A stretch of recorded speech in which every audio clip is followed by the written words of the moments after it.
I like the diamonds. Alright, drive. All right. We did actually end up having some fun reorganization happen this last week. So Josh and Warren spent an overnight trip, basically making everything look pretty and good around here. We've got a lot of new dry yeast in, so I'm really excited because our dry yeast wall over there is stocked, loaded, ready to do its thing. The only dry yeast I think we're out of that we normally carry is the Omega's Lutra dry yeast, but that's because people come and buy like 30 of them at a time from us. Son of a gun, we literally just had so many of those. Yeah. Like, Someone bought you guys out yesterday. Yeah. I mean, we've had multiple appreciate people it. buy like more than 10 at a time. but if you have plans to do that, maybe like send us a message so we can order more. But, you know, keep coming in, buying it, because Lutra is fantastic. Yeah, I mean, I'm not gonna complain about selling a bunch of stuff. Yeah, I mean, you know, it's not that big of a deal. It just sucks for the next person who's coming in. You should have been faster. Yep. Or called an order ahead. Or called an order ahead. That oh, we are slightly blurry. What is we're slightly blurry. Yeah. Oh, this is the one. This untitled document. Yeah, I got that one. Got that one pulled up. Do October cans work with the cannular? Yeah, actually they should. The cannular should. A random question. Just read it. The cannular, depending on which cannular you have, a cannular can go the 16.9 cans, the 16 ounce cans, 32 ounce cans, and even some of the like 10 cans. Anything with a 202 lid. With a 202 lid. That's one of the big things to remember. There are two different types of lid in there. I was gonna say you guys don't look very in OBS. It looks blurry on my phone. Maybe it's just internet connection. So if it's a 202 lids, yeah, you're good to go. Morning, All right. Party Time Brewing. What's up, everyone? Random question. Oh, that's the one that you just read. That's the one I just Morning. read on there. Yeah, cannular made it pretty easy to pretty much accept everything because, you know, that's what they do. Rig Rivs, welcome. Riviera, welcome. And now Now we're caught up onto that. All right, so we are back on to news. We got all the dry yeasts. I'm shooting a car video today, BMW X5 2018, so that should be super fun. Yeah, I get to take it out. I've been taking pictures of cars on the side, so if you guys want to buy a car or if you guys want to watch a car video, then stay tuned because I have those. Food sales. We did a lot of food sales this last week. That's good. That's good. We're picking up on that. Warren's killing it in the kitchen. He's doing some pretty wonderful, delicious things in there. I know he's coming up with some specials and things like that. And people are starting to get a hankering for the Warren. I mean, you should though. I mean, that's one thing. We'll bring Warren on at some time and go watch some of the other videos. He's in at least one. Yeah. The Blueberry New Brew. Blueberry shower. New boobs, blue and blue with boobs. Why is that so hard to say right now? Speaking of boobs, he's also making a blueberry? It's some kind of blueberry special to go along with our Brewvana Sour. Yeah. That is coming up. In fact, as soon as Harry and Shay get in today, I will be going down to kick that up. So we will have that on tap this week. All right, I think that's all it for our news. So that means it's time for our beer of the week. Bum bum bum. Beer of the week. Boop boop. Woo. And we are talking about mixed fermentation sours. So there are a lot of different sours kind of ish categorized in BJCP. That's a really broad category, sours, and so they're not very well categorized. But the one we're going to talk about is kind of the most generic one they have. It's not a specific historical sour. It's just a generic mixed fermentation sour, generally to include multiple bacterias and or yeasts. Yeah, and that is a very general, broad spectrum on that, and it can include a bunch of different beers. But the big part about it is that, you know, it's mixed, fermented. Yeah. You have a mixed stuffs fermented. Yep. Overall impression: a sour and or funky version of a base style of beer. Very broad. Appearance is if you go into appearance, the very first thing they say is variable by base style. Clarity can be variable. Some haze is not at fault. Head retention can be poor due to high levels of acid or anti-foam properties of some lactobacillus strains. So And this isn't just to include Lactobacillus bacteria, so there's definitely the that clean, tart, sour acidity that comes from what am I saying out loud? That clean, tart, sour acidity that comes from the lactic acid production. But sometimes it can have a little bit of other bacteria going on. So you can have some funkiness. You can have some saison funkiness or some Brett funkiness. There's a lot of stuff that can go on there. And some of those will actually eat those longer chain starches, and they'll also munch down some proteins that are going to cause head retention. So in general, head retention isn't a big thing. Especially if you have Brett in there. Brettanomyces is the garbage goat of the brewing world. It eats everything. Spokane reference for you Spokanites. Yeah. Go feed, what's his, Chompy. Go feed Chompy downtown. Is his name Chompy? I hope it is. Yeah, we can call him Chompy. Let's It call him is now. Champa, because then he's like Champa. the one guy. He's a Champa. Get to the Get to the Champa. All right, so sometime we have to hide a good beer down there and just scream out, get to the Champa, and somebody goes and finds it. Yeah. You know, it might be a good thing. Maybe if we had a beer mixed firm sour to taste along with this. If we, on the occasion that we had on the occasion that there was a sour available for us to try. Maybe. The professional ones. Yes. Yeah. Yeah. I mean, Yeah. All right. So aroma on that varies by base style. The contribution of non-Saccharomyces microbes should be noticeable to strong. Often contribute to a sour and or funky wild note. The best examples will display a range of aromatics rather than a single dominant character. The aroma should be inviting, not harsh or unpleasant.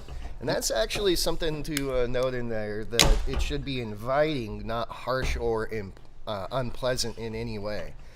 Some of the flavor and scent esters and phenols and molecules and stuffs, what they give off is not always like the best singular by themselves. Yeah, sometimes it's giant barfy or buttery and barfy, and then it's it just kind of hits you over the face with a lot of sourness. But then you're like, but why did I taste it in the first place? Yeah, why did I do that? I mean, there's some of them that say you can crush that are literally just cans of barf, and I don't know why people drink them. Yeah, they say you can crush them. They say you can watermelon crush them. They say you can cucumber crush them. But some of those beers, I don't know why they're made in the first place. I mean, I haven't had one in years, so they might have gotten better, but full of butyric acid. Don't drink butyric acid. Yeah. But that's something to note in there, is that a small percentage of butyric acid in a mixed firm beer, coupled with all of those other flavors, will go from having that little bit of barfiness when it's overpowering to being extremely delicious and congruent and amazing when it has all of the other supporting characters going on. One of the things that Tim does really well is with our sour IPAs that he does, he has a very subtle sour aroma that kind of pops off with it. And it's like a sweet sour, which really leans into, usually it's juicy hops that we're adding to it, and usually it's fruited in some sense too. So it meshes in with all those flavors that we're trying to get, rather than being like a thwack over the face. Yeah, a sour beer doesn't need to just have acid. For me, it needs to have complexity on that. And it's really Even if hard. it is just a kettle sour. Yeah. And it's hard to describe some of the mixed firm sours sometimes. I liken it to describing blue cheese. Most of the things you're describing don't sound pleasant until you all have them in congruent harmony with each other, and then it's amazing. Having a super horse blanket alfalfa beer with just a little bit of that kind of like stinky cheese funkiness on the nose doesn't sound pleasant, but it is absolutely amazing when you have it in balance in these mixed firm beers. Yeah, it's like your first time eating truffles. You're just like, oh, yeah, first time eating blue cheese, kimchi, all those things. It's funk and all the right funkiness. Yeah. So right now we're tasting Nimrod from Black Project. It is a spontaneous fermentation wild ale, and it is a sour ale with plum and sweet cherry. I am going to make a denotion here that it said wild ale, not a mix from sour or anything like that. Wild ale doesn't even mean that they went out and got it wildly infected. It does mean that they went out and found a wild strain of yeast that they did not get from any producer and then chucked it in that beer.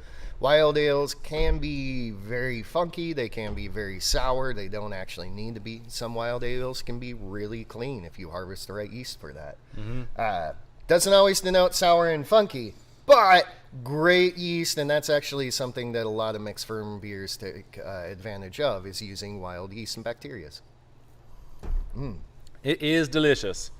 All right, so let's go on to flavor. Again, a lot of this is going to be variable based by style, but look for an agreeable balance between the base beer and the fermentation character. A range of results is possible from fairly high acidity funk due to a subtle, pleasant, harmonious beer. I don't know why that was hard to say. It can be really, really sour and obtrusive, or it can be just a little bit, It feels like they reversed that. They went from high to low instead of low to high. Yeah. On that, and that felt a little awkward. Yeah, it's definitely their fault, not mine. I know how to read. I've definitely read it go before. low to high, not high to. I mean, actually, you could reverse those at any time. Yeah, you can go from low to high or high to low, and you can reverse either one of those. I mean, maybe both at the same time. The wild character can be prominent, but does not need to be dominating in a style with an otherwise strong malt or hop profile. Acidity should be firm, yet enjoyable, but should not be biting or vinegary. So we're getting rid of the petio, or not the petio, the Acidibacter factor. Yeah, Nailed which it.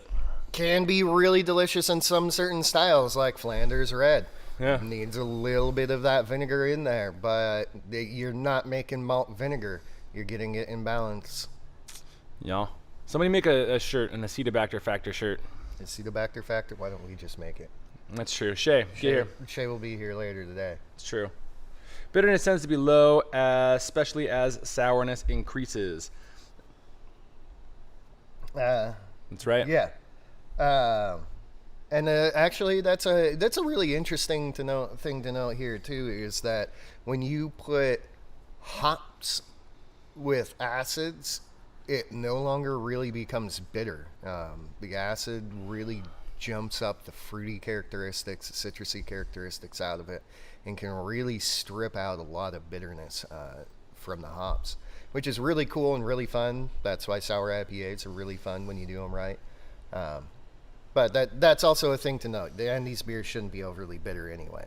Yeah. My opinion, in a mixed ferm beer, you're using hops to control bacteria rather than anything for flavor. Yep. Yeah. Mouthfeel. Variable based on style, generally a light body, almost always lighter than could be expected from the base style. Like we explained before, especially with mixed ferms, the acidity is going to soften that down, and if you've got some other bacterias kind of chomping in there, they're going to break down some starches that'll fluff the beer up. Generally moderately high carbonation, although often lower in higher lower carbonation in higher alcohol examples. If you're doing something in that 4 to 6% range, that high carbonation really pops the acidity. It pops the effervescent kind of feel on your tongue, and it really can transform a relatively boring beer into a really exciting beer for a low alcohol, I would call like session-y kind of beer. Yeah. Along with that, generally you have some form of Britannicomyces in this, and like I said, Brett eats everything. So if it's in a bottle, if you put it in a bottle and have not killed off the Britannicomyces, it'll eat acids, it'll eat other yeast, it'll eat sugars, it'll eat proteins. It eats absolutely everything and will continue to carbonate that. So as you keep it over time, it'll be much more champagne-like. yeah, and I think eventually it just starts eating dark matter and turns into a black hole. So depending on how long you leave the Brett, it does some cool things. I would not doubt Brett. That might be, just how black holes are created. Brett sits around too long, is like, you know what, I got nothing else to eat. Let me eat on the munch on the fabric of the universe. Yeah, exactly. And then supernovas get jealous, and they're like, oh man, now my brew house is infected, and then the nearby supernovas are gonna just, you can't stop it at that point. All right, now that the siren's gone, where is this bottom? Inappropriate. Oh, dang it. It's okay. He's a small guy. He's chasing after the truck like, I got this, buddy. Yeah. I got a pail of water and a bottle in the truck. Anyway, inappropriate characteristics include diacetyl solvent, ropey, viscous texture, and heavy oxidation. Some oxidation is actually really nice. Something, especially Brett, will work with that and turn it into some delicious flavors. Micro-oxygenation, not heavy oxygenation on there. You don't want to over-oxygenate anything after it's fermented. And that's also the deal. fermenting with a whole bunch of stuff, so it's really easy for one of them to get out of hand. You're trying to keep a whole colony of stuff alive, up, and healthy. So Yeah. No soy sauce, no wet cardboard, none of that. no. Modern American craft beer interpretations of Belgian sour ales or experimentations inspired by Belgian sour ales. And That's right. Yeah, Go pretty much. America. We invented the world. Yeah. Style comparison: a sour or funky version of the base style. All right, yeah. There is so much that goes on to this, like we talked about it. It's mixed fermenting a base style of beer, so that could go anywhere from a Kolsch style base all the way up into an imperial stout style base. And if you haven't had it, I do recommend finding some Vlad the Impaler or Bourbonic Plague from Cascade Barrel House in Portland, Oregon. Absolutely incredible big dark sours. And I know there's a lot of other really, really good ones out there too. But that's actually something people need to do more, is more dark sours. Yeah. Jolly Pumpkin. Calabaza. Calabaza Blanca. Oh, and the Tart of Darkness. Tart of Darkness is one of that was my first entry into a dark sour, and I've never found one as good since then. Like, I thought they were all going to be good after trying that one, and then the rest of them were kind of meh. I would honestly say that's probably the hardest version of a sour to make, is a dark sour. The flavors in there, you can just get way out of hand if you're not careful with it. And some of them are so good on that. But mix firm. So talking about mix firm.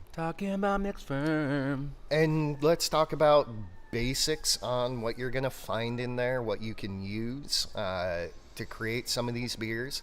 And like the BJCP says there, these... Wow, something really must be. They sent both trucks. Uh-oh. Wow. Anyway. Yet. Anyway. So they're based on... a lot of these are based on American interpretations of mixed firm or regional Belgian styles that we found. Be that Lambic or Goose, Flanders Reds, Old Bruins. Most of it, though, is going to be kind of based on Lambics and Goose, because that's one of the easiest things to get a hold of. And so in that, now granted, Belgians have been working on these things for so long, they generally have hundreds of different bacteria and yeast working in their brew house and getting after it. But the main thing that you're going to find in here is going to be a Saccharomyces strain, your normal beer fermenting strain, a Brettanomyces strain, which is going to give you the super funky goodness that's in there, and a whole lot of sourness if you let it. And then generally one or two forms of a lab or a lactic acid bacteria, usually a Lactobacillus in there. And then depending on what you're making, you can go through the gamut of a couple of other different things, like Pediococcus or even a tiny touch of Acetobacter. Quick question. What base malt would you use for the dark sours or dark malts? Halcyon, probably. Something super high in proteiny. We'll get into a little bit of that in a second, inner malts there, because that's actually something that's super important for what is inevitably going to be a long aging beer. Yeah. I mean, there are quick ways to do it too, depending on the base style. But yeah, in general, if you want time to get the natural fermentation ease from a long aging, then you got a long age, and that's a good way. There's a lot of good flavors that come from that, so do it. Yeah, do it. Stefan Studemeyer mentioned Solara. Yeah, we'll get into that in a second there too. So a quick breakdown on some of those yeast. Brettanomyces in a mixed firm beer, what a lot of us are really looking for is a lot of that Brettanomyces character going on in it. There's quite a few different forms of Brettanomyces out there. They do different things. They do. I said do. But I'm like, what did I say? Do. So they do different things, just like Saccharomyces. We're discovering different ones all the time. Basically, what you should know about what's most readily available is Brett Lambicus. Brett Lambicus is what's traditionally found in a lot of lambics.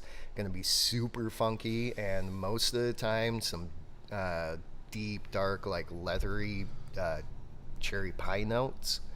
Brett Bruxinellis, I think Sierra Nevada has a beer out just called BRUX, Brux, in there. That's Brett Bruxinellis on it. You get some really good funkiness out of that. You get some good pineapples, and then Brett C or Clausinaceae, which is going to be the most sour out of them generally, with the highest fruit coming out of it. Let's see. Was that Brux or was that Sierra Nevada, or is that different? I thought that was a different California brewery. I thought it was Sierra Nevada. I bought it from you. What was the name of the beer? Brux. Brux, just literally Brux. I'm thinking like Green Flash or. No, it wasn't Green Flash. In the back of my mind. Sierra Nevada. Dang it. I knew that and said that out loud, and Tim was wrong. I would. Well, it's also was a little bit surprising, and it took me a long time to buy one of those bottles, but I finally did, and it was so dank pineapple funky. It was amazing. Yeah, I remember the beer. It's good. Oh man. That's why. Yeah. Oh, collab with who? Russian River. Yeah. Oh, that's right. Okay, yeah. That's probably. That's where my brain was. I mean, I think I was gonna say it might be a collab on that. And that's 'cause why it made it didn't up feel- here. I probably bought it because of the Russian River, because Russian River doesn't distribute up here. And I was like, oh, no way, we can get something We with can Russian get some River's name on Russian it. River. Yeah, well, a long time ago, Washington made Vinny mad from Russian River about the way he wanted to distribute, which is 100% fair. And so he said, no more Washington, or no more Russian River in Washington. And we're sad. Vinny, please come back. Don't let the state jerks stop you. Come back to us. Or just send us beer, please. Everyone tag him in a tweet and tell them to distribute beer to Washington. Right. Let's see. Going into lab, lactic acid bacteria is the most common one you're going to run across is Lactobacillus. There's a bunch of different forms of Lactobacillus out there. We'll get into a couple of them that make it easy for home brewing just a little bit later in this. Most of the time you're going to run across Delbrucki and Buchneri in some of your kind of more funky Lactobacillus. And then Plantarum and Brevis is going to be a little bit more clean, a little bit more soft lactic acid in there. Yeah, some subtle fruit notes come off of those, Yeah, especially Plantarum. Yeah. Plantarum is a wonderful, wonderful Lactobacillus that you can get from almost anything, anywhere. Good belly, that's the Plantarum. It ferments at a really low temperature, so it's a little bit safer. I digress. We'll get into that in a sec in our topics. Greg H. saved a yeast cake from a mixed fermentation Kveik Plantarum Berliner. Will the yeast cake still have the lacto? Kind of depends. How old is it? Yeah, how old is it? How much alcohol was in there? Obviously, a Berliner's not going to have any hops, so you don't have to worry about that. But Or shouldn't anyway. Yeah.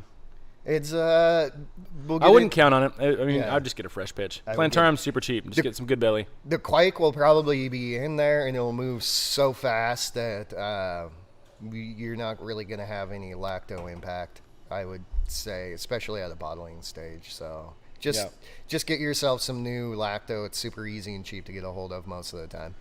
All right, let's get into the topic, and then we can kind of get to some more questions as they come up. The topic today is the easiest beer to make all grain, and so we make a lot of sours. We make kettle sours a lot, and so that kind of crosses over because we do kettle sours as a mixed firm, meaning we co-pitch.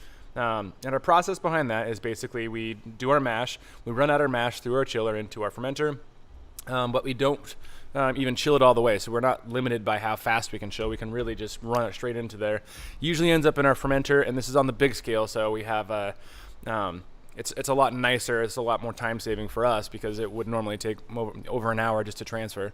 But we can run it right into our fermenter at above 130 degrees, or even on the homebrew scale, you could probably run it into your fermenter like all the way hot and keep your fermenter sanitized that way. You can also do this in a barrel. Yeah, don't put near boiling liquid into a plastic fermenter, please, and don't thermal shock your glass, please. Yes, those two words of warning. But if you have stainless, good to go. Yeah, you're good to go on that. You throw it in. We generally wait till it drops down to about 120, and then either throw in our mix of lactose or raw grain. Generally, the raw grain is going to be acidulated malt because the Germans spray a plethora of lactobacterias on top of it to sour that malt. It's a beautiful, beautiful source for Mycelia and Lactobacillus, and it's a bunch of different ones. So you got a lot of lactic acid producing bacteria working for you. And the first one you said is not a lactobacillus. That it's something we still call it a lab, LAB, lactic acid bacteria, or lactic acid producing bacteria. On that, it's not all lactobacillus. Lap B. No, we call it lap. Yeah.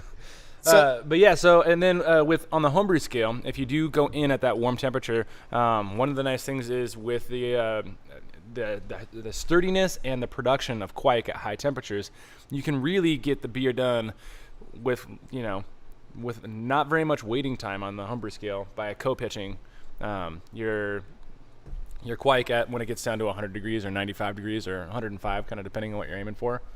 Or you can just wait overnight and pitch whatever in the morning. But I like Kveik because Kveik gets the job done fast. And then if you were in addition to do something where you wanted to do a long-aged mixed ferm, you can also co-pitch anything after the fermentation's done, like a Roselaire blend or all the Bretts or Suburban Brett, whatever you want to do. And then all of a sudden, shabam, you have a mixed ferm sour.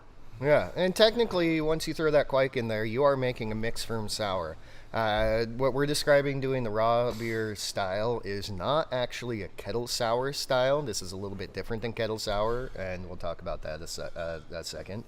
But this is not a Kettle Sour. It is mixed ferm. You have 2 or 3 different things working on it. What may just be a lactic acid producing bacteria, but it's still mixed fermented in that way. And this produces a much more layered, complex sour than just the straight up Kettle Sour on that. Yeah. Going back to the lactic acid or lactobacillus question that we had earlier, we do expect once they are both in there at the same time that there will be some competition, and generally speaking, the yeast is going to beat out the lactobacillus. Lactobacillus is kind of a weenie in most cases. Plantarum is kind of a exception because Plantarum can keep working while another yeast is going, and Plantarum also works at lower temperatures, works at higher acidity or at higher alcohol, things like that. But for the most part, even Plantarum, your lactic acid producing bacteria is going to start to die out once you have another yeast acting on it, because those yeasts will be competitive. Diego Mendez, I hope that helped a little bit. Diego Mendez asks, what about the Kveik strains that also have lactic acid bacteria? There are actually a few. Most Kveik strains are a mix of bacterias and yeast in there. They've been growing up with each other for so long that. Is this the right one, Jimmy? That's a Sauerweiss. Yeah. So Jimmy was saying it's a Kveik. He's a Saison with an original Kveik culture with bacteria. We might have drank it already. Anyway, those things have been working together for a long time, and they do work in conjunction together. Specifically, if we're going to go right back to, what was it, Greg H. on there. When you reach a bottling, and I'll hopefully get back onto this a little bit, let me drop this right now. If you guys want any really nice, concise, hard data, what has live cultures, what works together, where things come from, Milk the Funk Wikipedia is an amazing resource. There's keep in mind a lot of that stuff is like scientific lab research, but those guys do a pretty good job of keeping it good, accurate, and up to date for some more in-depth stuff. But anyway, beyond that, yes, please. Beyond that, so the Kveik and the lactic acid bacteria that generally come together have been working together in conjunction for a while. They can work simultaneously. Lactic acid bacteria generally works very quickly and works before any yeast get up and going most of the time.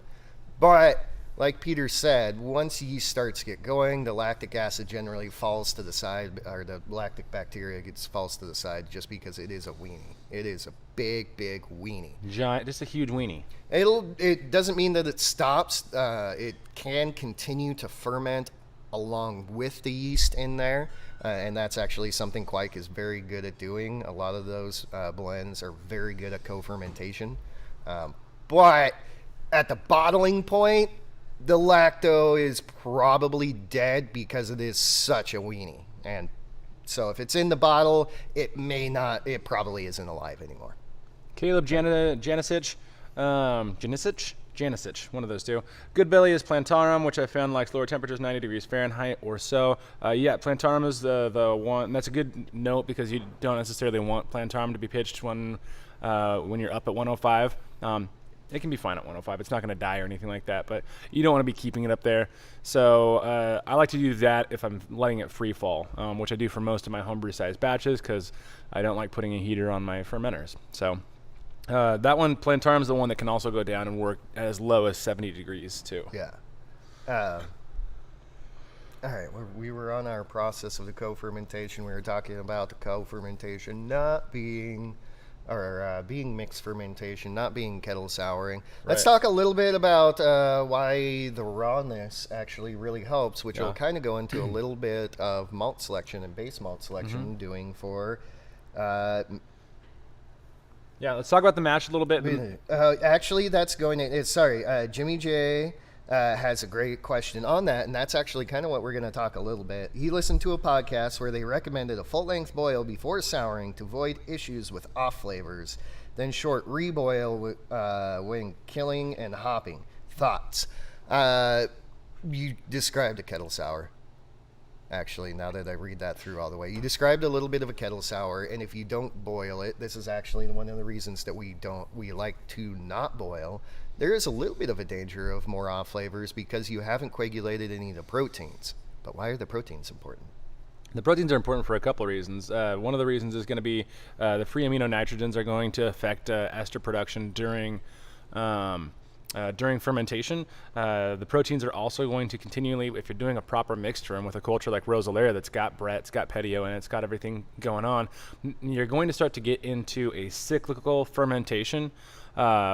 By which I mean you're going to have your primary muncher, your Saccharomyces strain that's going to be the first out of the gate. It's going to get some alcohol made. It's going to produce some off flavors. You're going to have some intermediary products like acetaldehyde and stuff like that are all going to be present.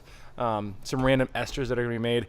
And then you're going to have your secondary fermenters, which are your Bretts, that are going to take some of those intermediate products and break those down into alcohol. Then you're going to have Petio that can eat both products of the alcohol combined with certain proteins and actually eat the alcohol and turn it into different products. And then you kind of get into this cyclical where different yeasts and bacteria are doing different things at different times. And the proteins kind of act as a catalyst, not a literal catalyst, even though they're proteins. That's getting into too much, but they kind of act as a catalyst. They're like constant food for the cycle. So they're not really in the beer, but them being available makes different things happen during the fermentation. So you can have all these different bacterias working, bacteria and yeast working kind of in that cycle motion. So proper mix firm or Solera, like even that was mentioned before, that proper Solera, it relies on some proteins being present. And you'll have times where if you were to pull off your Solera, it's going to taste bad, and there's times where if you pull off your Solera, it's going to taste great, and those can go back and forth. So yeah, especially in mixed firm beers, that is something that I love to have. I love to have chunkies in there. I love to have big, thick proteins, unfermentable sugars. By that I mean the more complex sugars in there, because especially the Brettanomyces is really going to start to break things apart, which allows all the other bacterias and yeast to really munch on a whole bunch of different aspects in there. And it provides a much more layered, complex beer. That is also something that we do in the raw, just the lacto-sac mix fermentation on there. We do it in the raw. We do it in the raw. Just because we love the extra thickness and also the extra fruit for everything to work on, but realizing that it's going to do that, we also provide the right lacto-producing bacterias and the right yeast that can help clean that up. Now, to kind of secondarily touch back on Jimmy's question, realistically, a lot of the risks of doing a raw ale that people are trying to avoid by doing a boil, cooling down, and then bringing back up to a boil, They're actually coming from a couple different big myths in the homebrewing sector, one of them being the DMS myth, which if you have a good grain selection, if it's a highly modified malt, it's just not actually a risk unless it's been oxidized during storage. So that means it might have DMSO in it. The other one is actually kind of created in the same cycle of heating and cooling. And that is one of them is the risk of bacteria, but the bacteria, if you're doing a mash, especially if you do a mash out temp up to 170, there's no bacteria that's going to survive. Even a full mash at 150, 150 for an hour is still pasteurizing temperatures, so that's not an issue. And most everything that can infect your beer has a thermal death of 115 to 120. Yeah, so it's really not a risk. It's just a matter of how long you want to do your mash and what the time is. That said, one of the fun things about doing a raw ale, especially doing a raw ale single infusion, is you can get the mash done probably in less than 30 minutes, and you can do everything quick and dirty. You could do a pseudo-turbid mash by just stirring your mash up, letting all the gunk run into your fermenter, and then if you're doing it like a Solera, where you're adding a mixed ferm culture like Rosalaire, then it's just going to take care of it for you. Like it's just, you don't, like a heavy Vorlauf isn't needed. A lot of the things that you're thinking that you need for a good clear beer, that commercial quality beer you get on the homebrew scale, just isn't really needed. So this is a really fun style to do because you can do it quick and dirty. You can be like, all right, I'm mashing in. I'm going to have this beer fermenting in an hour. Yeah. No, Jimmy, the beer we're drinking is definitely not yours, and it does definitely not taste like that. It does not taste like that. Yeah. Not see Jimmy's beer in there. We might have already drank it. Matt didn't see your beer. I think see your beer. Tim took it home and drank it by himself without me. Maybe. So we're describing the raw beer. We're describing why we like that, why we picked Halcyon for base malt. It's also, that's the reason there, because it's a bigger, puffier, meatier grain. It has a higher protein content to it. There's more stuff than your basic two-row. So when we're picking that, I always like to include a big, meaty, puffy grain in there somewhere. If it's not going to be a big base malt like that, then I like to include wheat in there. Oats can get a little bit dangerous because of their high oil content, and sometimes the high oil content and some of the funky flavors can come across rancid. So oats are not always the best one for big, meaty fluffiness, but wheat is amazing. Flaked barley, flaked wheats. Flaked oats have a little bit less danger than full oat malt for that. A bunch of those adjuncts in there. If I'm not using that, I probably am using a Pilsner as a base malt, actually. Again, it's got a little bit higher protein content into it than your base two-row does. The high diastatic power for it is also, as well as I'm looking for the low flavor impact. You're not going to have a bunch of flavor impact by your base malt because the mix firm is going to eat everything, unless you're doing something like a Kettle Sour. Kettle Sour will change that a little bit. And the question that Jimmy J had a little bit before, where he's talking about a boil, sour it, bring it back for a second boil, killing everything off, and then hopping. That is what is called a Kettle Sour. So basically what you're going to be doing on a Kettle Sour at that point is keeping, after you mash, you pull all of your liquid off. You keep it in the right temperature range for the lactic bacteria to work on that. And then you pull it out of the fermenter back into your boil kettle, bring it up to a boil to kill off anything that is working and fix the amount of acid and sourness that is in there, as well as adding any other hops and things like that for boil. Brilliant way to do sour IPAs. In fact, that's the way you have to do sour IPAs on that. It's a great way to fix the amount of sourness in there. It does limit the amount of complexity that you can get from a sour, though. I will say that. And you also run the risk of losing some alcohol, and there's another butyric acid risk present when you're doing that.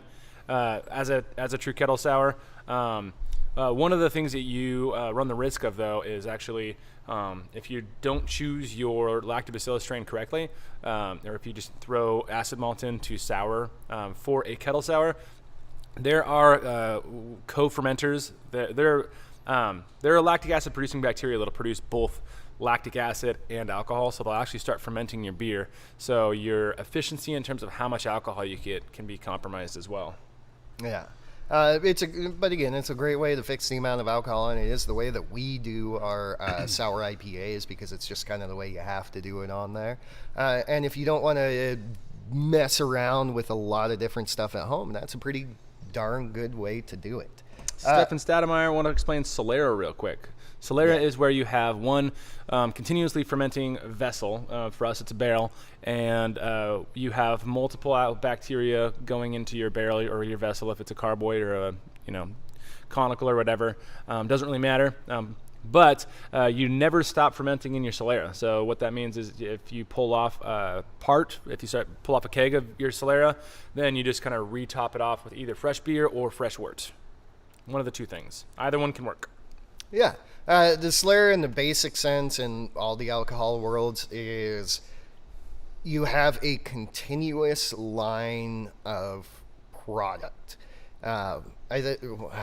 Which one is it? Is it brandy, cognac? I don't remember. Maybe wine? No, not wine. Might be cognac. I don't know. Anyway, you start with a cask that's super old. And then you have different casks or different barrels that are younger from that. And you pull off of the old one and you just move everything down the line. So everything continues to be mixed and to age within itself. In the beer world, in the sour world, as Solera, what Peter was talking about, is you have a barrel that is always continuously fermenting. Whether that barrel is always continuously fermenting and you pull it off and put it into other things to continue to ferment, you are always replacing what you pull off of it. It is never dry. There's always beer in it and always fermenting. It's a really fun project to work with because the Solera barrel is always going to be changing and evolving, and it's never going to be the same. It's super cool. Aaron Baratsamium, how much acid malt would you use? I'm guessing you are going back to when we were talking about using acid malt as your lactic acid producing bacteria pitch. For a 5-gallon batch, 3 pounds is fine. Yeah. All right, we did the Kettle Sours. We did... and yes, bagged. And bagged, yes. We did that good stuff. Shoot, there were a few things we were going to talk about. Matt, keep us on track. Did you write anything down? Nocturnal. I'm going to answer a couple questions. Nocturnal brewers, there's a significant difference between Quaker oats and brewing oats. Depends on what type you mean on brewing oats. If you're meaning the rolled or flaked oats, no, Quaker oats are the same thing as rolled or flaked oats. Yep. The exact same thing. If you're talking about oat malt, then yeah, there's a big difference because one's pre-gelatinized and one's not. But I assume what you're meaning is the rolled or flaked, and yet if you don't have access to those, just go buy some Quaker Quick Oats. Yeah, they were just fine.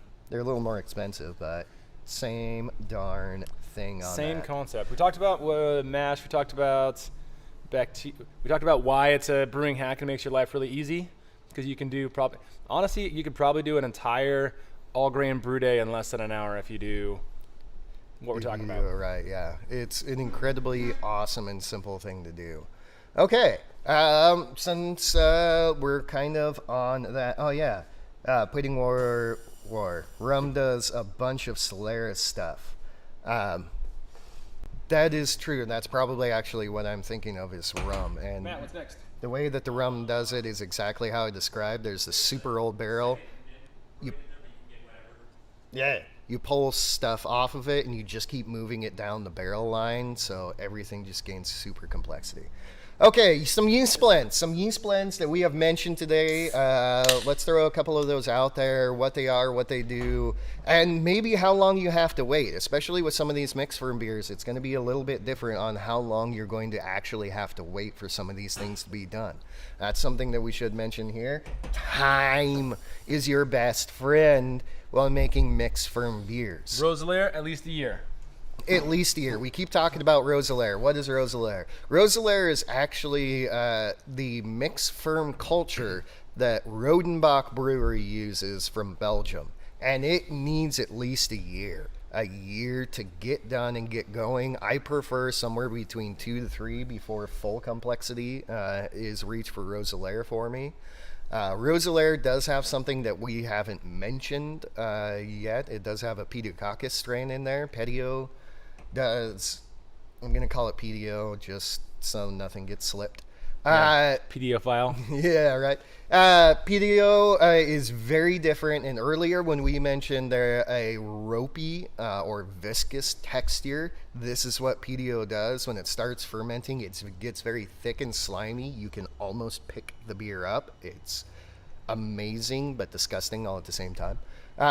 Brett, that is a great point. Sometimes the beer gets called sick at that point because it's runny and viscous. Beautiful. PDO is creating some really wonderful acids in there. It creates some bigger, harsher acids than the lactic acids will be, the lactic acid producing bacteria will produce. And then Brett will come along behind it and start eating the PDO and breaking up those long chains and turning it back into delicious beer. So PDO is needed in there. That's basically what I'm trying to say. It's amazing. It adds a little bit more apple character. It produces a lot of malic acid. I don't remember the other acid it produces. It's softer. But it produces more intense acids than the lactic acid in there. But at the same time, it's not going to burn your face out like Acidobacter will. Roeselare is amazing. We talked about all the Bretts. All the Bretts is from Omega. Omega has a line of Brett packages that is a singular Bretts to a couple of Bretts mixed to all the Bretts, which is 11 different strains of Britanniomyces mixed together, always rotating, always changing. That's a fun one to use for mixed firm beers on there because you're getting the full gamut of Brett. You want to give Brett time, though. Brett takes time. Most of the time. If you use it as a primary fermenter, it takes, probably a good 6 weeks. Yeah, and usually you want to also kind of manipulate temperature too. I've found, with Brett Brooks, or my favorite strain of Brett Brooks, which is the one from Yeast. By the way, Brett Brooks isn't always the same Brett Brooks. There's still a lot of... Not at all. Yeah, it's kind of like saying like beer is, or yeast is yeast. I mean, Saccharomyces cerevisiae is Saccharomyces cerevisiae. There's a lot of subtle, nuanced genetic changes that happen to make them different. But I digress. Yeah. You might want to play with temperature. I like Brett Brooks at 85-ish degrees. I like it to ferment warm if you're going to get a quick funkiness off of it. And that's another thing with Brett. The cooler Brett is allowed to work. So if you cellar beer that's bottled with Brett, it'll age into funkiness in the cooler side, or it'll go into sourness on the warmer side. So when Brett is fermenting, the warmer it is, the more acids it'll produce. The cooler it is, the more funk it's going to produce. But that's also strain dependent on it. If I remember right, it's White Labs Brett Lambicus and White Yeast Brett Bruxinellus are the same thing. They're the same strain of yeast, but between the two, they just called it. It be different on there. White Labs Brett Brux is somebody else's Brett Lambicus, and I know that, and it's weird because Brett is still not super well understood or genused out into all the different strains because it's a wild animal. It's a garbage goat. That's a wild animal. Yeah, all that. Suburban Brett. Suburban Brett comes from Imperial. That's a really awesome Brett to use for quick souring, quick Brett. It normally is very expressive in about 6 months.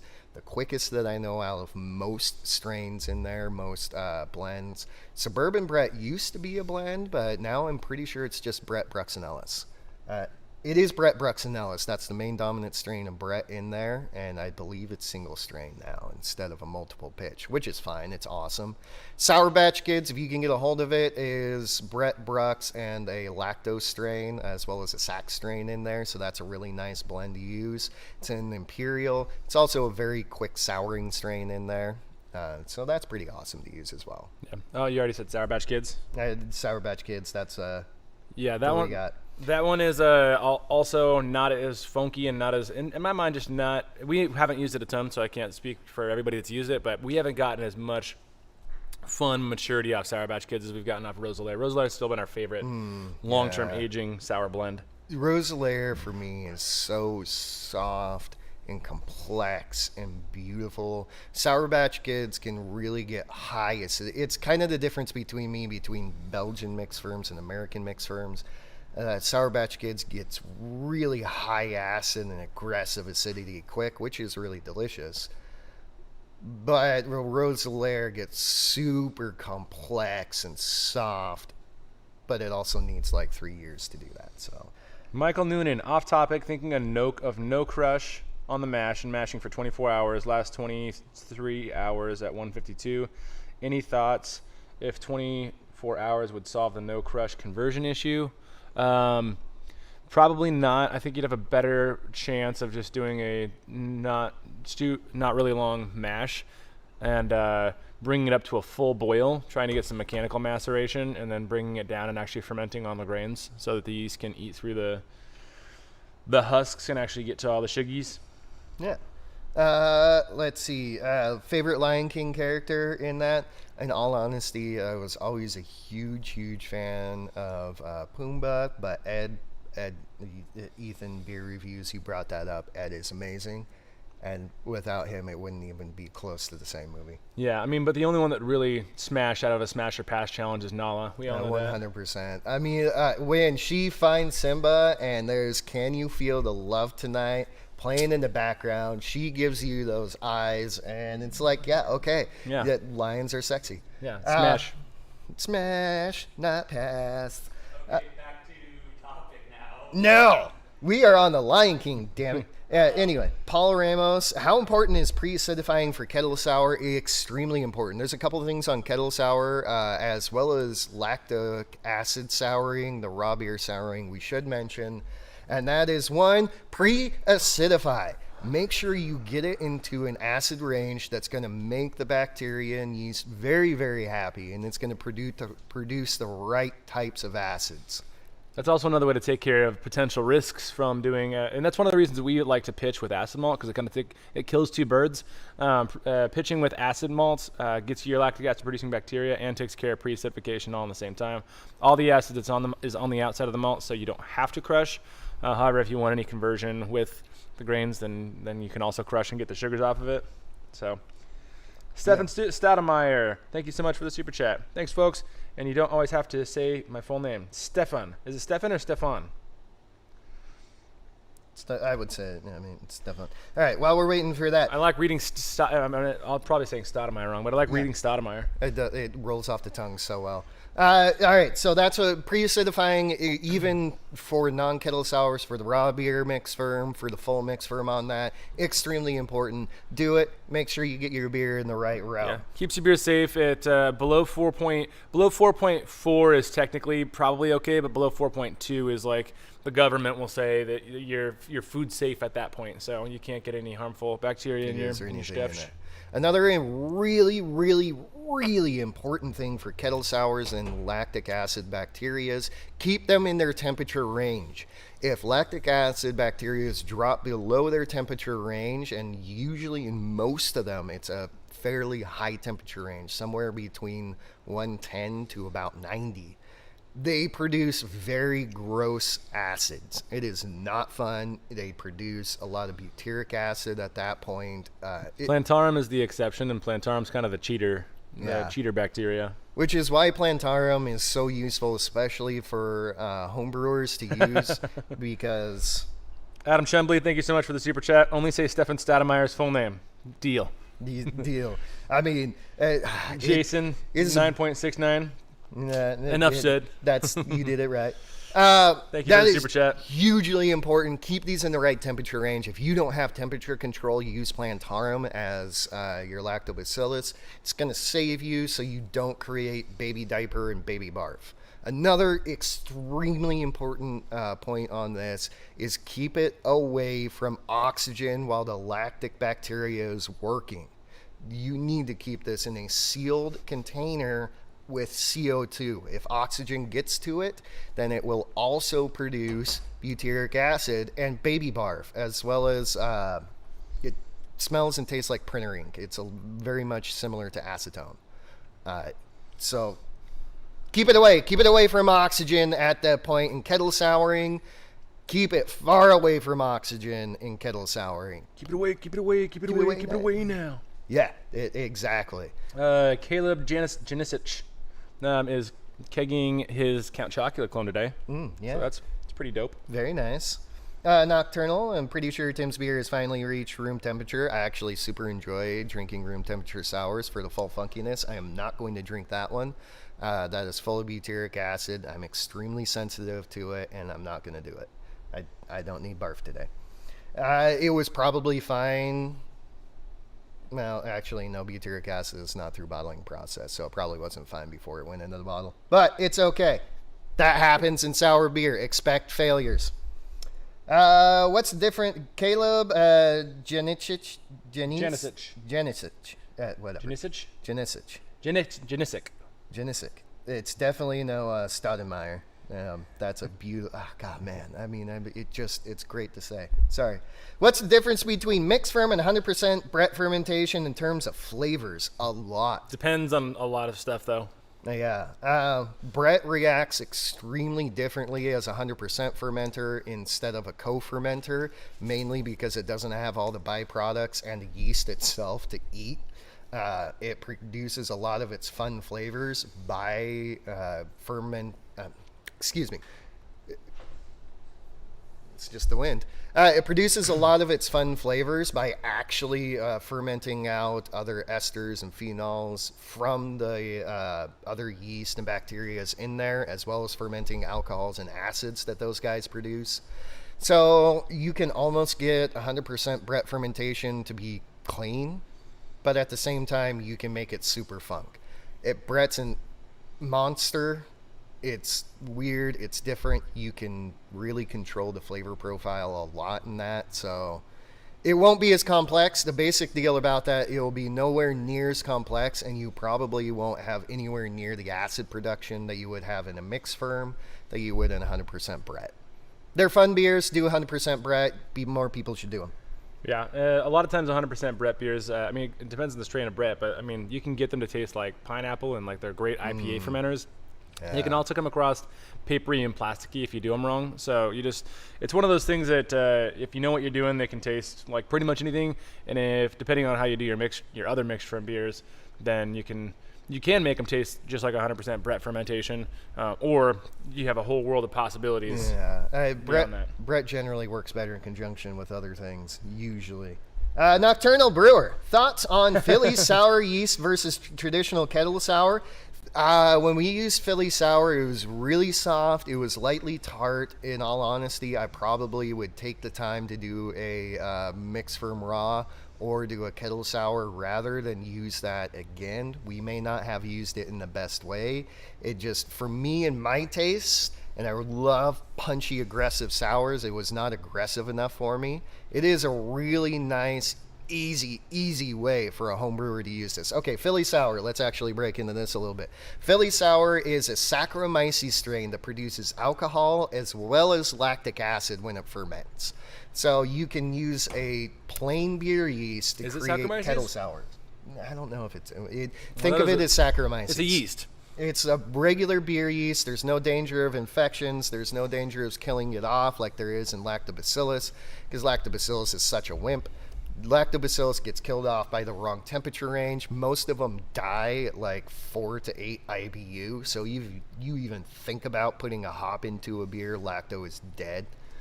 That varies. Plantarum is actually super weak. I think it's like 2 IBU, where versus something like Del Brucchi, it might go up to like 6 or something like that, I think. There's one Lactobacillus strain that goes up to like 20 IBUs. Yeah. That's the highest. But most of them are pretty weak to have. Most of them are pretty weak. So Philly sour is pretty darn awesome in the homebrew scale. If you want to create a very lightly tart beer, we were never able to get it to go super punchy sour, and I didn't like the lack of complexity comparatively to Lactobacillus and Saccharomyces. Adam Chumbley says if we say Stefan Stoudemire one more time, he's going to put it on the bingo card. Adam needs to send me that so I can share it at the beginning of the streams. Yeah, Adam, if you send it to Matt will make sure that it gets shared and everyone can play bingo along with us. I mean, it would be kind of fun to have Stefan Stoudemire on the bingo card. Ethan's beer, Stefan Stoudemire. Ethan's beer reviews. You guys' podcast is an amazing resource of knowledge. Keep up the good work. Rock on. Thank you, Ethan's beer reviews. And we said something that he always wanted to know, so that's winning. Dragon Ball in the background. You G-dang right. Dragon Ball in the background, Dragon Ball in the foreground. Like, it's right there. It's all right there. Okay. Some. Stefan Sotomayor says, am I a meme now? Oh no, you're just on the Genus bingo card. Although, if someone's talented enough to make a Genus meme with us pronouncing somebody's, yeah, okay, go for it, do it. What's this scissor button on the live chat? Does that do something? I have no idea. Oh, we can share it. We can create a clip live. What is this? What is this wizardry? Finding stuff out. Okay, mixed firms. I'm going to go into mixed firms and why barrels are used a whole bunch into this. That's something we haven't talked about, and it's something if you're thinking at home, man, I want to make a real Belgian lambic, but I don't have barrels. Barrels in mixed firm beers are generally not ever used for the flavor of the barrel. A lot of the time in sour brewing, when you're getting barrels, you're actually getting old or tired barrels. You're getting barrels that don't have the oak flavor left over them anymore because that's not what you need. That's not what you're looking for. A lot of the things that go into mixed firm beer actually really loves to live in the porous nature of the wood. Wood is not a flat, uniform surface. It has a whole bunch of different nooks and crannies in it. And Brett and Lactobacillus and PDO and Saccharomyces love to get in those nooks and crannies and hang out and affect other beers and start working on a whole bunch of other things. There usually are some wood sugars left over as well that Brettanomyces loves to eat and metabolize and, keep hanging out and living in wood. As well as barrels allow a small amount of micro-oxygenation. So they do allow... Well, I mean, I know at least one person that does. Whapping. Yeah. But anyway, it allows some micro-oxygenation. So it allows oxygen to flow through the oak, through the wood, into your beer, but not allow the liquid, the beer, to flow back out. And that little bit of oxygen is really going to help Brettanomyces metabolize other things that are in your beer, change and evolve the flavor around. So wood is not necessarily necessary to make good mixed firm beers. It does help with the complexity of these things, but a proper aging time as well as adding in the right malts and the right blends of yeast and bacteria can get you the same thing. We have an evolving news story going on with the bingo card and the Stefan Stoudemire. Yeah. You might be able to do highlights from the live streams. Yeah. Does everyone have the pair of scissors, or is it just moderators and people that don't? I'm guessing it's just moderators and people that don't. I have it. Yeah, but are you logged into the Genus account or one of ours? No, Okay, I'm maybe a logged moderator? into mine. No. So you can make clips. Whoa. Someone learn how to make clips and see if it's a cool thing. Well, I was going to say we can take those clips and create highlights. Yeah, I was gonna say for creating like a highlight show or like the scissors are new and I'm like that's blowing my mind. But also, Adam Chumley, full disclosure, lost the bingo link when his phone crashed and he's gonna make a new one. It's been a minute. I could probably find it's in a because he sent me the link in a Facebook message a long time ago. So you could probably find it. Eric V00. Oh, I wish I were a Stefan Stoudemire. Oh, Stefan. I wish I was That's what I Stoudemire Stefan. As if it were Stoudemire Stefan. Stefan. Like to be. Everyone would be in love with me. Stefan. I love that we sang that at a different Everybody time. would be in love with... Oh, man, Everyone has the scissors. Someone figure out how to make clips. Bald the 5 and 9 said this is his favorite show. It's because of our singing ability, and that's the only reason. 100%. We are Farmers. Bump, bump, bump, bump, bump, bump. Well timed. Well timed. Kate wants us to get back to dark sours. Yeah. Any opinions on dark sours? Super nummy. Dark sours are one of the hardest styles to do, though. Dark beers tend to be a little bit acidic already, but it's very hard to marry the sour flavor into the dark flavor really well. A couple of the styles that do it extremely well is the Flanders Red and the Old Bruins. Mm-hmm. That's The Sour Brown. yeah, sour This brown. is one of my accidental sours. That's a dark beer if we want to try it. All right. Dark Then do accidental it. sour. So it's hard to match. Those two are amazing. The old Brewing does rely well, both of them rely on pediococcus for some extra fermentation flavor. Old Brewings generally are defined as having a little bit of vinegariness to them as well, a little bit of acetobacter, but it needs just a touch. Keep it restrained. Do not make vinegar out of that. They're beautiful, beautiful styles. I love them. And in fact, my favorite style of sour is the Flanders Red. Now, that being said, you don't see very many sour porters or sour stouts out there. And it's very Tart hard. Darkness is the best one and the tallest one. Yeah. Bourbonic Plague for me. I absolutely really good too. love Bourbonic Plague.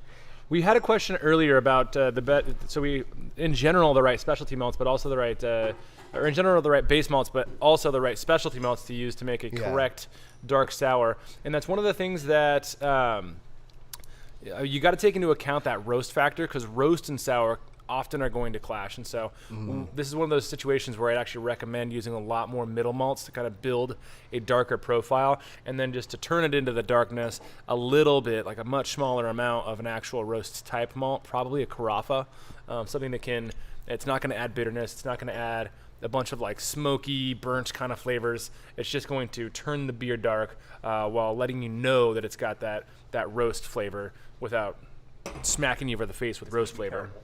Yeah. That's also my suggestion on that. It's a little acetone-y. Get your dark color from debittered black malts. Not terrible. Okay. Like Not great. chocolate wheat, Black Prince, Carafa. Yeah. Those are going to be your friends. Something It's got a weird debittered. middle. No big Might be a little baby barfy. roasty, no big acidic. Yeah. It's not. No, it's cheesy, not baby barfy. Yeah. It's not butyric. Well, but soy it is saucy? very acetone in there. Yeah, acetone was the first thing I got on the nose, and then soy saucy on the palate. Super, super high. Oof. I mean, that's like right up in the top of the... Not horrible. It is very hard to match. You cannot just take a dark beer and sour. Now, that being said, you can sour portions of dark beers. Honestly, most dry Irish stouts does have Britanniamyces in it. And a little bit of that acid can help pop chocolate flavors. Yeah. And in my opinion, that's what you're trying to achieve, is kind of like that lemon and coffee kind of flavor, or even a nice kind of tart chocolate flavor coming out of it. Really restraining the dark flavor coming out of that and pushing out softer acids and not bitter acids. Floater Joe, Philly tastes like red apple skin. I can see that a little bit. I can see that. When we use the Philly sour, and keep in mind we haven't used it a ton, so we haven't like perfected our Philly sour, brewing. And so there's probably better ways to do it than we've done it so far. But the times that we've used it, we've gotten like a weird profile that you can't put it on a clean beer, so it doesn't have that clean flavor. It's not clean flavor with lactic acid production. It's like if you had different strains of Philly sour, so if you had different strains like you do with yeast production, where you have like your Belgian and you have your Hefeweizen that produce different esters, and you could choose the right Philly sour that was neutral and then produce lactic acid, that'd be one thing, and it'd be very, very usable. But to our effect, we haven't gotten a neutral base off of Philly sour, and the funkiness always competes with what we're trying to do when we're making sours anyway. And it's just as easy just to co-pitch, have lactic acid producing bacteria, 12 to 24 hours later, throw a yeast right on top of it, and then rock and roll. So I personally, for how long I've been making sours, not having something like Philly sour available, it's much easier for me to get the flavor profile I want using lactic acid bacteria and a yeast, and it feels far more controllable. I mean, it is far more controllable because you only have one yeast when you're using Philly. I like it because I can feel like I have a lot more control in the flavors that I can create that way. Now, coming from a standpoint of somebody who's never made sours before, I mean, I've been making sours probably for about 12 years at home. It was something hard to find on the market when I started home brewing, so I just made it myself. Anyway, beyond the point.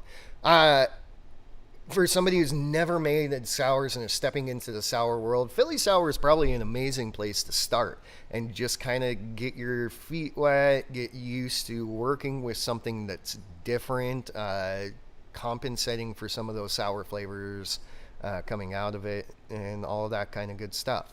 I will also say, when we tried to repitch Philly sour just to see the experiment, what happens when you repitch it, is it still going to work right? One second. Bless you. Excuse me. When we tried to repitch Philly sour, it produced 0 lactic acid. That may have been the way that we fermented it. It may have been the repitch for it. We got absolutely 0 lactic acid off of our repitch of Philly sour. It was extremely disappointing.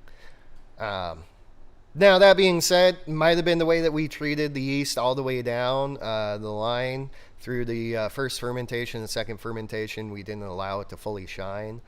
We have experimented with it a little bit, but like I said, I've been doing it long enough that at a point, it's harder for me to switch over to using Philly sour than it is to switch everything I've been doing the way that I've been doing it before. I also like to throw a different yeast in for different things, you know. I love throwing French Saison in, throwing a Kolsch's 3470 into some beers to create a more cleaner profile, playing with some of the Belgian or English strains to pop some fruitiness out in certain places on certain sour beers. So personally, I just love the flexibility of the co-ferment rather than the single, but Philly's a great yeast, and people have made some really good beers off of it. So, all right, we are technically open right now, so if you got any last questions, get them out. If you haven't yet, like the video. At one point, we had 95-ish people watching, and so we are down on our likes numbers. We're only at 43 likes. I have a question from one of our Australian viewers who never catches us live, so he sent me a question on Discord. Now, Thule, I have a question I haven't been able to Google to find out. I'm dry hopping an IPA/pale ale after a hot Voss ferment. I notice sometimes I get a very nasty vegetal taste in the product that comes that sometimes doesn't disappear. And if it's been there for so long, the beer is, and if it does, it's been there for so long that the beer is too old regardless. Is the temperature that is causing it? Is it the temperature that is causing it, or the Voss becoming active again and trying to biotransform the oils? Funnily enough, the only time it hasn't happened is when I dry hopped with Nelson Sauvin hops, and it came out perfectly. Any advice? So yeah, it kind of depends. It could be if you are mixing up vegetal flavors with a combination of some of the flavors you're getting, the hops and diacetyl, that could come from the Voss reactivating. Basically getting a little bit of hop creep. Usually ferment Voss and then dry hop after fermentation to pierce a finish. A warm dry hop can have some effect, but really it's not going to be vegetal flavor unless you're using a lot of hops, and that hop matter, or the hops are oxidized first of all, so they could be like cheesy. That could be what you're getting, or that the hop matter itself is giving you like a bite. That could be from the plant matter, either hops being oxidized before they go in, or the other option is it's just from hop creep. But if it's Voss and you're still at 38 Celsius, which I'm going to guess is pretty warm, then hop creep shouldn't cause diacetyl, unless you crash it very, very shortly after and don't give the Voss time to clean up any diacetyl that might be produced. 100 degrees is hot. Yeah. So hopefully that answers the question to somewhat. I would try either cold dry hopping if you're worried about the temperature, or I would just make sure you get super, super fresh hops if that is part of the problem. Hop creep almost sounds more right because Nelson Sauvin didn't do it, and that's lower total oils. It also doesn't have glycosides in it like some other hops do, or as many glycosides that can be broken down and cause your yeast to reactivate. Patrick Sandy had a question back at the top. Oh, no, I'm already there. Black or white Koji sour? Thoughts? Any chance you'll ever brew one? It'd be fun. Make one. Send it to us. Make both. Send it to us. Yeah. We haven't messed around with Koji very much. Not as much as we should have. Come to Muscle Festival next year, please.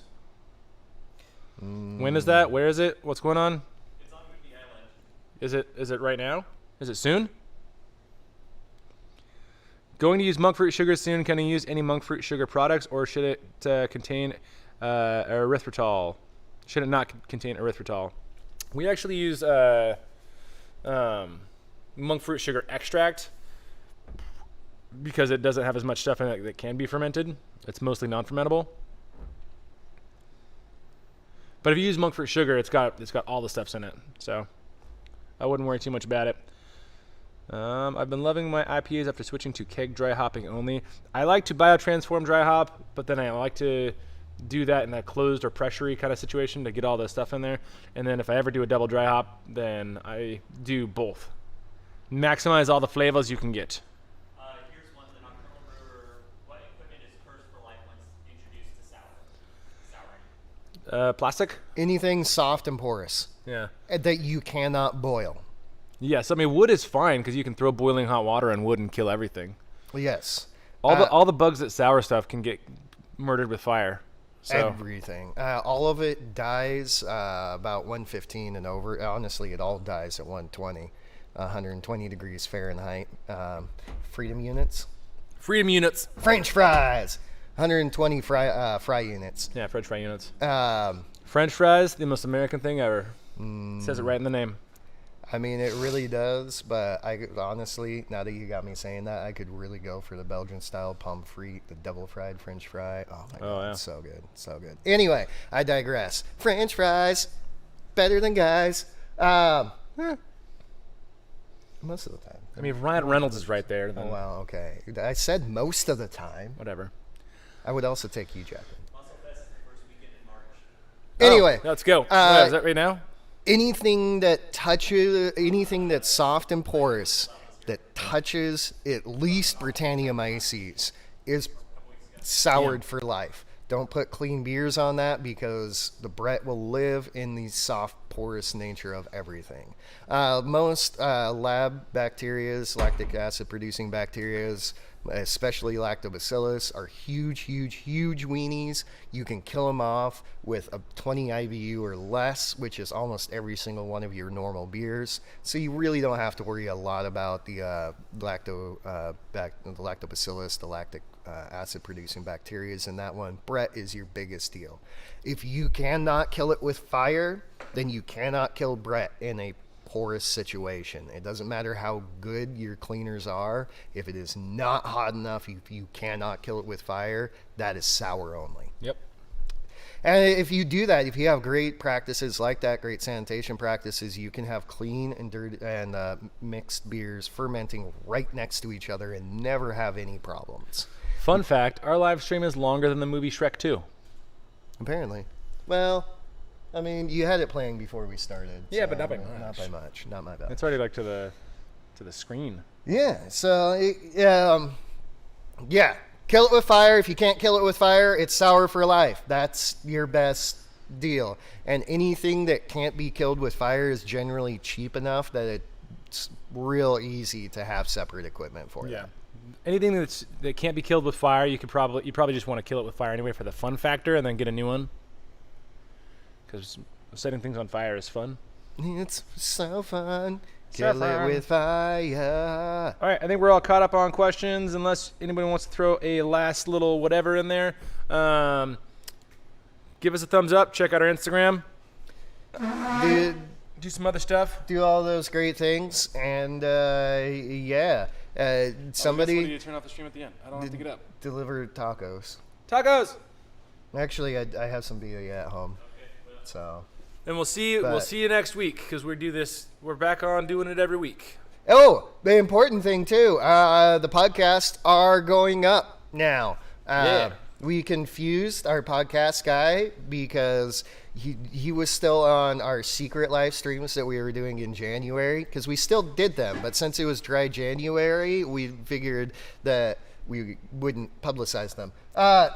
Anyway, they're back up. They're online. You can probably find them all now. I don't know if he got through all of them. He had a little lineup to do, but they're going to be back up. They're going to be out and easy to find. So Does Logan still do videos with us? I haven't seen him in a while. Go on to Dorsal Fishing, the YouTube channel. That's where Logan's doing videos right now. And then just spam comments saying, hey, go do a Genus video. Also, he has been in every single one of our videos. You just have to find him. Yeah, we hide him. We hide him very well. It's like a Where's Waldo, but it's Where's Logan. Yep. Yeah. So that's it. Thanks for tuning in. Click all the likes. Click all the follows. Do the fun stuffs. And we'll see you next week.